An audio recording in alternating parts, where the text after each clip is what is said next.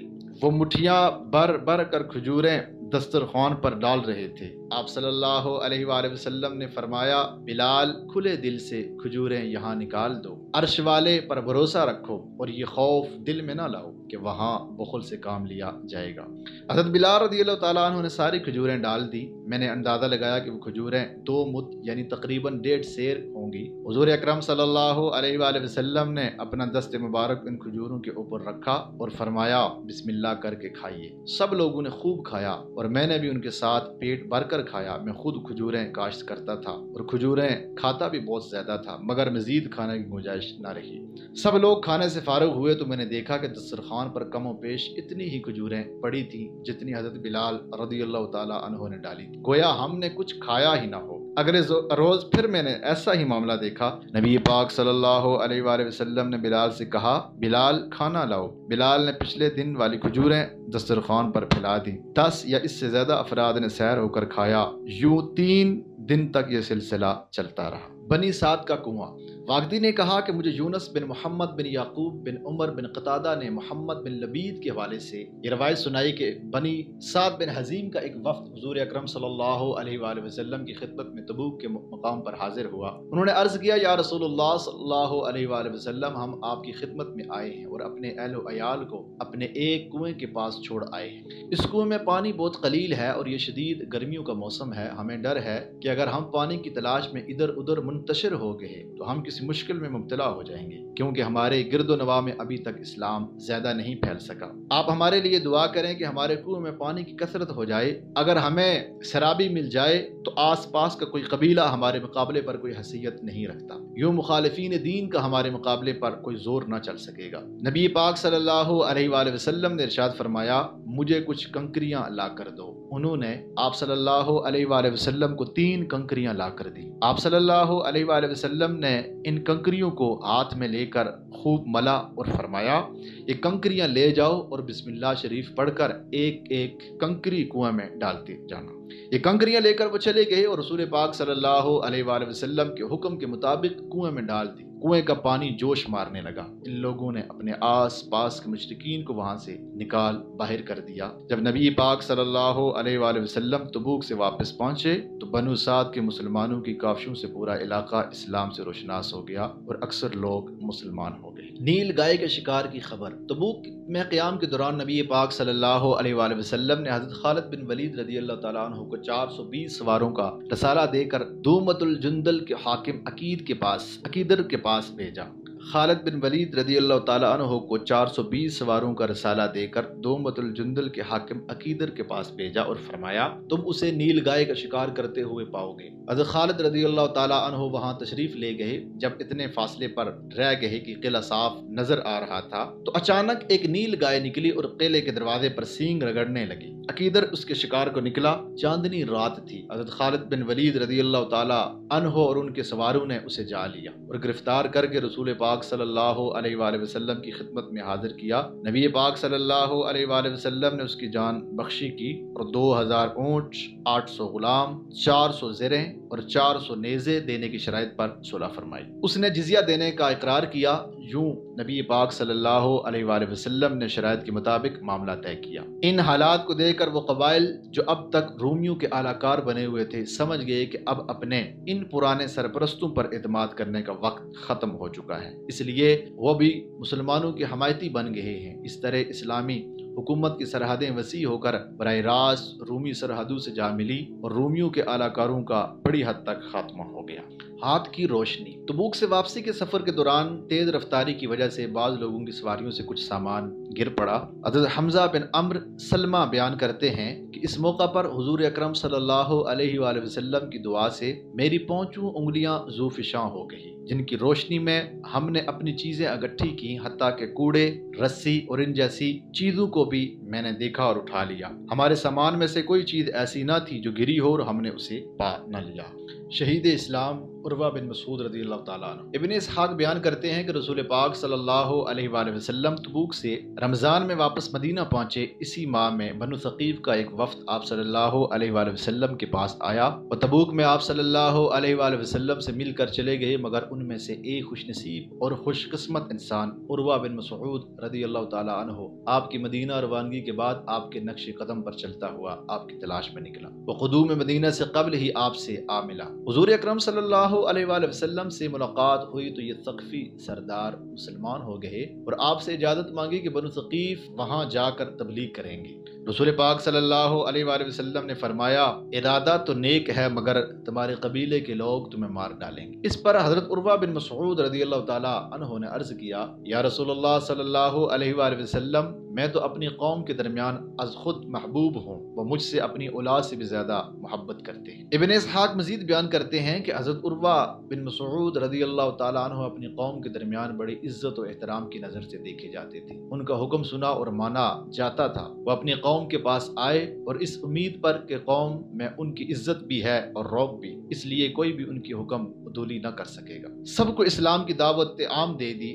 قوم نے اس دعوت کو ٹھکرا دیا۔ حضرت عروہ بن مسعود رضی اللہ تعالیٰ عنہ مسلسل یہ دعوت دیتے رہے۔ ایک بلند پہاڑی پر کھڑے ہو کر انہوں نے اپنے اسلام قبول کرنے کا اظہار کیا اور عام لوگوں کو شرک اور کفر چھوڑ کر اسلام میں داخل ہونے کی دعوت دی۔ بنو ثقیف ہر جانب سے ان پر تیر برسانے لگے، جس سے وہ زخمی ہو گئے۔ جب زخمی ہو گئے تو ان سے پوچھا گیا آپ رضی اللہ تعالیٰ عنہ اپنے خون کے بارے میں کیا کہتے ہیں؟ ان کی خاندان نے قاتل اور اس کے قبیلے سے انتقام لینے کا اعلان کر دیا تھا۔ آپ رضی اللہ تعالیٰ عنہ نے فرمایا میرے بدلے میں کسی کو مت قتل کرنا، یہ تو ایک اعزاز ہے جو اللہ تعالیٰ نے مجھے عطا فرمایا اور اس نے مجھے شہادت کی عظیم مرتبے پر اپنی خصوصی رحمت سے سرفراز کیا ہے۔ میری ایک ہی خواہش ہے کہ ان شہداء صحابہ اکرام رضوان اللہ تعالیٰ علیہم اجمعین کے پاس دفن کر دیا جائے جو حضور اکرم صلی اللہ علیہ وآلہ وسلم کے ساتھ غزوہ بنو ثقیف میں شامل ہوئے اور یہاں شہید ہوئے تھے۔ ایک روایت میں یہ بھی ہے کہ شہادت سے قبل انہوں نے کہا میں گواہی دیتا ہوں کہ محمد صلی اللہ علیہ وآلہ وسلم اللہ کے سچے رسول ہیں، اور انہوں نے مجھے اس شہادت کی خبر دی۔ نجاشی کی موت 9 ہجری کا واقعہ ہے۔ امام بخاری بیان کرتے ہیں کہ انہوں نے زہیر بن حرب سے، انہوں نے یعقوب بن ابراہیم سے، انہوں نے اپنے باپ ابراہیم سے، اور انہوں نے صالح سے، اور انہوں نے شعیب سے سنا۔ ابن شہاب یہ روایت ابو سلمہ بن عبد الرحمن اور ابن مسیب کے حوالے سے بیان کیا کرتے تھے کہ ان دونوں کو ابو ہریرہ رضی اللہ تعالی عنہ نے بتایا کہ جس روز حبشہ کے بادشاہ نجاشی کی موت واقع ہوئی، اس روز حضور اکرم صلی اللہ علیہ وآلہ وسلم نے اپنے صحابہ کو اس واقعے کی اطلاع دی اور فرمایا اپنے بھائی بھائی کے لیے مغفرت طلب کرو۔ موسیٰ بن عقبہ اپنی والدہ سے اور ام کلثوم بنت ابی سلمہ سے روایت کرتی ہیں، جب حضور اکرم صلی اللہ علیہ وآلہ وسلم نے حضرت ام سلمہ رضی اللہ تعالی عنہا سے نکاح کیا تو ان سے کہا، میں نے ایک ریشمی حلہ اور کئی اوقیہ مسک نجاشی کے لیے بطور ہدیہ بھیجا ہے، مگر مجھے یوں معلوم ہوتا ہے کہ نجاشی فوت ہو گیا اور میرا ہدیہ واپس آ جائے گا، یہ ہدیہ واپس آ گیا تو تیرا۔ جس طرح حضور اکرم صلی اللہ علیہ وآلہ وسلم نے ارشاد فرمایا تھا، اس کے مطابق نجاشی فوت ہو گیا اور حضور اکرم صلی اللہ علیہ وآلہ وسلم کا ہدیہ واپس آ گیا۔ حضور صلی اللہ علیہ وآلہ وسلم نے اپنی ہر بیوی کو ایک ایک اوقیہ مسک دیا اور باقی ماندہ سارا مسک اور حلہ ام سلمہ رضی اللہ تعالی عنہ کو دے دیا۔ قصوہ نبی کریم صلی اللہ علیہ وآلہ وسلم کی خاص اونٹنی۔ ناظرین کرام، قصوہ نبی کریم صلی اللہ علیہ وآلہ وسلم کی خاص اونٹنی تھی۔ یہ اونٹنی حضرت ابوبکر صدیق رضی اللہ تعالی عنہ نے ہجرت سے 4 سال قبل خریدی تھی۔ حضرت ابوبکر صدیق نے ہجرت سے 4 سال قبل خریدی تھی اور ہجرت کے سفر پر روانہ ہوتے ہوئے انہوں نے اسے آپ صلی اللہ علیہ وآلہ وسلم کی خدمت میں پیش کیا۔ آپ صلی اللہ علیہ وآلہ وسلم نے اسے حضرت ابوبکر صدیق سے پوری قیمت دے کر خرید لیا اور اس کے بعد یہ آپ صلی اللہ علیہ وآلہ وسلم کی وفات تک آپ کے پاس رہی۔ اللہ رب العزت نے قصوہ کو وہ قوت عطا کی تھی جو وحی کا بھار برداشت کر سکے۔ علماء کرام کہتے ہیں کہ یہ واحد سواری تھی جو وحی کا وزن برداشت کر سکتی تھی، اور آپ صلی اللہ علیہ وآلہ وسلم اس پر سوار ہوتے اور اچانک آپ پر وحی کا نزول شروع ہو جاتا۔ وحی کے نزول کے وقت آپ صلی اللہ علیہ وآلہ وسلم کا جسم اپنے وزن سے کئی گنا بھاری ہو جاتا، یہاں تک کہ اس کی تاثیر ارد گرد کی تمام چیزوں پر بھی ہوتی تھی۔ حضرت عائشہ رضی اللہ تعالی عنہا فرماتی ہیں کہ رسول اکرم صلی اللہ علیہ وآلہ وسلم اپنی اونٹنی پر سوار ہوتے اور اچانک آپ صلی اللہ علیہ وآلہ وسلم پر وحی کا نزول شروع ہو جاتا، اس کا اتنا بوجھ ہوتا کہ ہمیں ایسا معلوم ہوتا کہ قصوہ کی ہڈیاں چٹک جائیں گی۔ وحی کے بوجھ کا انداز لگانے کے لیے ایک اور روایت پیش خدمت ہے کہ ایک مرتبہ آپ صلی اللہ علیہ وآلہ وسلم حضرت زید بن ثابت کی ران پر سر مبارک رکھ کر آرام فرما رہے تھے کہ اچانک وحی کا نزول شروع ہو گیا۔ سیدنا زید رضی اللہ تعالیٰ عنہ کہتے ہیں کہ اللہ کی قسم، قرآن کے بوجھ سے قریب تھا کہ میری ران کی ہڈی ٹوٹ جاتی، قرآن کے بوجھ سے قریب تھا کہ میری ران کی ہڈی ٹوٹ جاتی۔ میں سمجھا کہ آج کے بعد میں اپنے پیروں پر نہیں چل سکوں گا۔ قصوہ رسول پاک صلی اللہ علیہ وآلہ وسلم کی خدمت میں 11 سال رہی۔ اس پر آپ صلی اللہ علیہ وآلہ وسلم نے مکہ سے مدینہ ہجرت کی، غزوہ بدر تشریف لے گئے، صلح حدیبیہ اور صلح حدیبیہ اور عمرۃ القضاء، صلح حدیبیہ اور عمرۃ القضاء کے سفروں میں اس پر سوار ہوئے۔ اس پر آپ نے مکہ سے مدینہ ہجرت کی، غزوہ بدر تشریف لے گئے، صلح حدیبیہ اور عمرۃ القضاء کے سفروں میں اس پر سوار ہوئے۔ فتح مکہ اور حجۃ الوداع میں آپ صلی اللہ علیہ وآلہ وسلم کی شریک سفر رہی۔ نبی پاک صلی اللہ علیہ وآلہ وسلم کی وفات جہاں تمام صحابہ اکرام کے لیے عظیم صدمہ تھا، وہاں قصوہ کے لیے بھی یہ ثانیہ کسی مصیبت سے کم نہ تھا۔ صحابہ اکرام رضوان اللہ تعالی علیہم اجمعین اس صدمے سے نکل آئے، مگر قصوہ رسول پاک صلی اللہ علیہ وآلہ وسلم کی جدائی برداشت نہ کر سکی، شدت غم سے خود اپنا بوجھ اٹھانے کے قابل نہ رہی۔ قصوہ نے کھانا پینا چھوڑ دیا، آنکھوں سے مسلسل آنسو بہتے رہتے تھے، یہاں تک کہ صحابہ اکرام نے اس کی حالت پر رحم کھاتے ہوئے اس کی آنکھوں پر پٹی باندھ۔ رسول اکرم صلی اللہ علیہ وآلہ وسلم کے وصال کے بعد قصوہ پر کوئی دوسرا سوار نہ ہو سکا۔ پھر حضرت ابوبکر صدیق رضی اللہ تعالی عنہ کی خلافت کا 1 سال بھی پورا نہ ہوا تھا کہ قصوہ اس دنیا سے رخصت ہو گئی۔ حضرت سلیمان رضی اللہ تعالیٰ عنہ کا معاملہ آزادی ابن اسحاق نے بیان کیا ہے کہ حضرت سلیمان فارسی رضی اللہ تعالیٰ عنہ نے کہا کہ مجھ سے رسول اللہ صلی اللہ علیہ وآلہ وسلم نے فرمایا، سلیمان اپنے آقا کے ساتھ آزادی کے لیے شرائط طے کر کے شرائط طے کر کے معاہدہ کر لو۔ پس میں نے اس سے بات کی اور طے پایا کہ میں اس کے باغ میں کھجور کے 300 درخت لگاؤں گا اور 40 اوقیہ سونا اسے دوں گا، اس کے بدلے میں وہ مجھے آزاد کر دے گا۔ معاہدہ آزادی لکھ جانے کے بعد حضور اکرم صلی اللہ علیہ وآلہ وسلم نے صحابہ سے کہا، اپنے بھائی کی مدد کرو۔ چنانچہ صحابہ نے میری بھرپور مدد کی۔ کسی شخص نے کھجور کے 30 پودے دیے، کسی نے 20، کسی نے 15، کسی نے 10۔ ہر شخص نے اپنی قدرت و استطاعت کے مطابق میرے ساتھ تعاون کیا، یہاں تک کہ میرے پاس 300 پودے جمع ہو گئے۔ اس موقع پر حضور اکرم صلی اللہ علیہ وآلہ وسلم نے مجھے حکم دیا کہ باغ میں جا کر گڑھے کھودوں۔ آپ صلی اللہ علیہ وآلہ وسلم نے فرمایا تھا کہ پودے زمین میں وہ خود اپنے دست مبارک سے لگائیں گے۔ میں نے اپنے ساتھیوں کی مدد مدت سے گڑھے کھودے، جب سارے گڑھے تیار ہو گئے تو حضور اکرم صلی اللہ علیہ وآلہ وسلم خود تشریف لے آئے، ہم پودے آپ کے ہاتھوں میں دے دیتے اور آپ انہیں زمین میں لگاتے جاتے تھے۔ آپ نے خود سارے پودے زمین میں گاڑے۔ اس وقت اس ذات کی قسم جس کے قبضہ قدرت میں سلیمان کی جان ہے، ان پودوں میں سے کوئی ایک بھی ایسا نہ تھا جو سوکھا ہو۔ اس ذات کی قسم جس کے قبضے میں سلیمان کی جان ہے، ان پودوں میں سے کوئی بھی ایک نہ سوکھا اور نہ مرا، سارے پودے پلے بڑے اور خوب پھل دیا۔ اب کھجوریں لگانے کی شرائط پوری ہو گئی تھی، مگر 40 اوقیہ سونا دینا باقی تھا، وہ کہاں سے آئے گا؟ میں اسی سوچ میں تھا کہ ایک سریا سے صحابہ کرام رضوان اللہ تعالیٰ علیہ مجمعین لوٹے اور مرغی کے انڈے کے برابر سونے کی ایک ڈلی لائے۔ جب وہ سونا نبی پاک صلی اللہ علیہ وآلہ وسلم کے مبارک ہاتھوں میں پہنچا تو آپ صلی اللہ علیہ وآلہ وسلم نے میرے بارے میں پوچھا۔ میں حاضر ہوا تو آپ صلی اللہ علیہ وآلہ وسلم نے فرمایا، سلیمان یہ سونا لے جاؤ اور اپنے آقا کو ادائیگی کر کے آزادی حاصل کر لو۔ میں نے عرض کیا، یا رسول اللہ صلی اللہ علیہ وآلہ وسلم یہ کیسے پورا ہوگا؟ نبی پاک صلی اللہ علیہ وآلہ وسلم نے اس کے اوپر اپنی زبان مبارک پھیری اور فرمایا، اسے لے جاؤ اور تول دینا، یہ پورا ہو جائے گا۔ وہ ڈلی لے کر میں اپنے صاحب کے پاس گیا اور اسے سونا تول کر دیا، یہ پورے 40 اوقیہ ہوا۔ نبوت کی قندیلیں۔ امام بخاری بیان کرتے ہیں، معاذ بن حشام نے اپنے باپ سے، انہوں نے قتادہ سے اور انہوں نے انس بن مالک رضی اللہ تعالیٰ عنہ سے حدیث سنی کہ ایک اندھیری شب میں رسول پاک صلی اللہ علیہ وآلہ وسلم کے دو صحابی آپ صلی اللہ علیہ وآلہ وسلم کی مجلس سے اٹھ کر گئے۔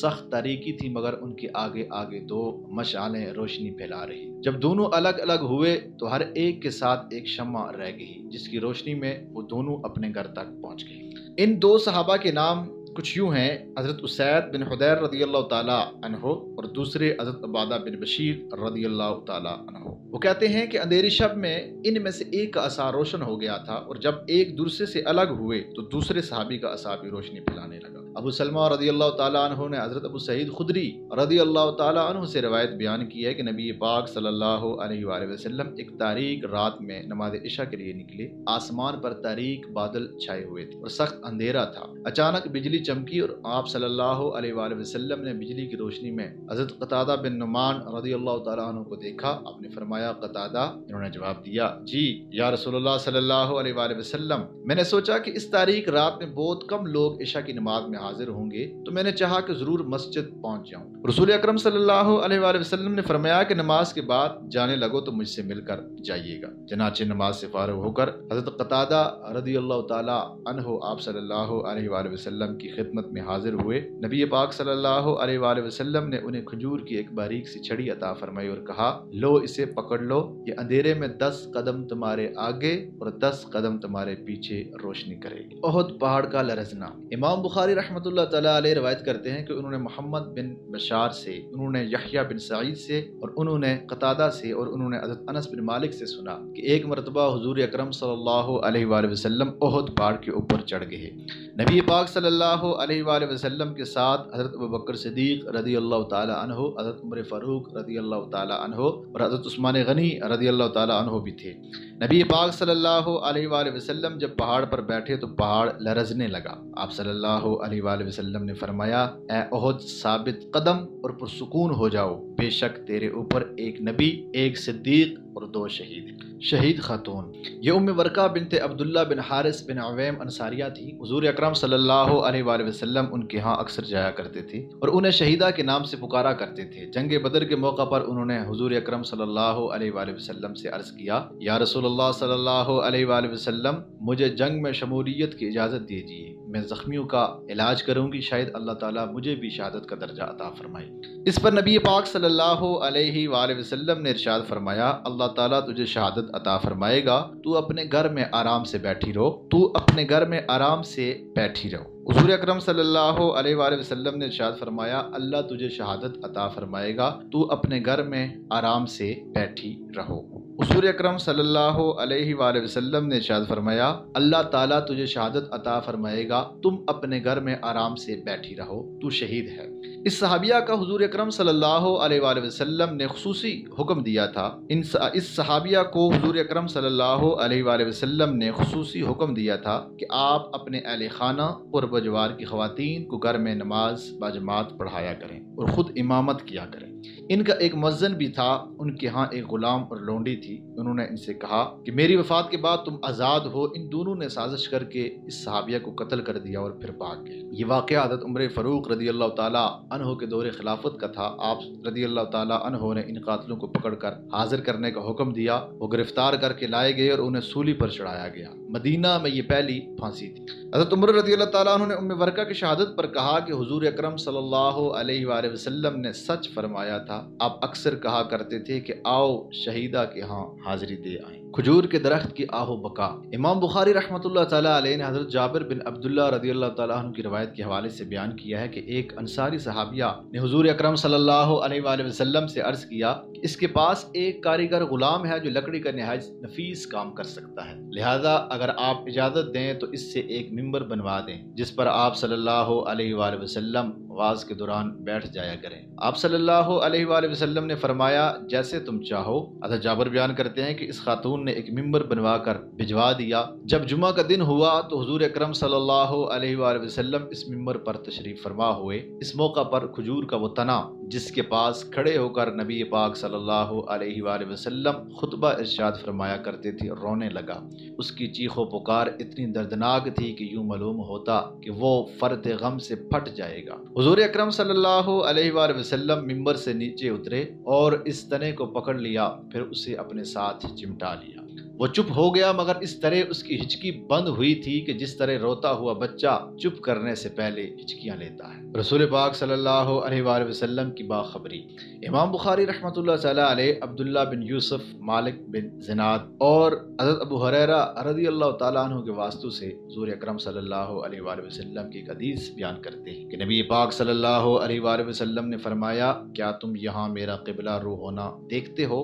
خدا کی قسم مجھ سے تمہارا خشوع خضوع اور رکوع سجود ہرگز مخفی نہیں ہوتا، اپنے پیچھے بھی دیکھ سکتا ہوں۔ امام بخاری نے یحییٰ بن سالک سے، انہوں نے سلیمان سے، انہوں نے ہلال بن علی سے اور انہوں نے حضرت انس بن مالک رضی اللہ تعالیٰ عنہ سے بیان کیا ہے کہ حضور اکرم صلی اللہ علیہ وآلہ وسلم نے ہمیں نماز پڑھائی اور پھر آپ ممبر پر چڑھے اور فرمایا جس طرح میں تمہیں اپنے سامنے دیکھتا ہوں اسی طرح تمہیں نماز اور رکوع میں اپنے پیچھے بھی دیکھتا ہوں۔ نبی پاک صلی اللہ علیہ وآلہ وسلم کی دعا اور بارش کا نزول۔ امام بخاری رحمۃ اللہ تعالیٰ علیہ نے بیان کیا ہے کہ حضرت انس بن مالک نے یہ حدیث بیان کی کہ حضور اکرم صلی اللہ علیہ وآلہ وسلم کے دور میں سخت قحط پڑا۔